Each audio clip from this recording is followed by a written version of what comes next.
अनि गैर कानुनी ढङ्गले पक्राउ गर्न मिल्छ? केपी ओली भ्रष्टाचारी हो? केपी ओली के गरे हो? केपी ओलीले के गरेको हो ल भन्नुहोस्?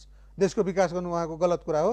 यत्रो 76 जना जो मृत्यु भएका छन्, 76 त्यो बेला प्रधानमन्त्री हुनुहुन्छ, त्यसको जिम्मेवार उहाँ छानबिन भइरहेको छ, दबाब सिर्जना भइरहेको छ सरकारमाथि, उहाँ जवाफदेही हुनु पर्दैन? 76 जना मरेको मध्ये कोही चोर्न लुट्न गएकाहरू पनि मरेछन्, कोही भाटबटेनीमा सामान चोर्न गएको मान्छे जलेर मरेको छ, कोही गएर प्रहरीमाथि धेरै भिडियोहरू सबै सार्वजनिक भइसकेछ।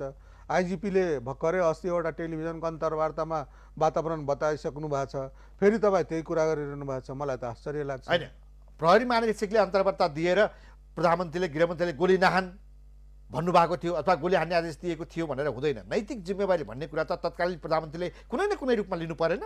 ल, उहाँले आफ्नै अन्तर्वार्तामा भर्खरै एउटा टेलिभिजनको अन्तर्वार्तामा हाम्रा सरदय अध्यक्षजीको आइसक्यो, उहाँले मृतक भएकोमा म धेरै दुखी छु भनेर उहाँले प्रश्न गरिसक्नु भएको छ। उहाँले आफ्नै मुखबाट जब आफ्नै बोलीबाट प्रश्न गरिसक्नु भएको छ भने कुरा सकिसक्यो नि। उहाँलाई दुःख भएकै हो, उहाँ चिन्तितै हो, किनभने युवा पुस्ता र बालबालिकासँग सबभन्दा बढी प्रेम गर्ने कोही नेता हुनुहुन्छ उहाँ केपी ओली।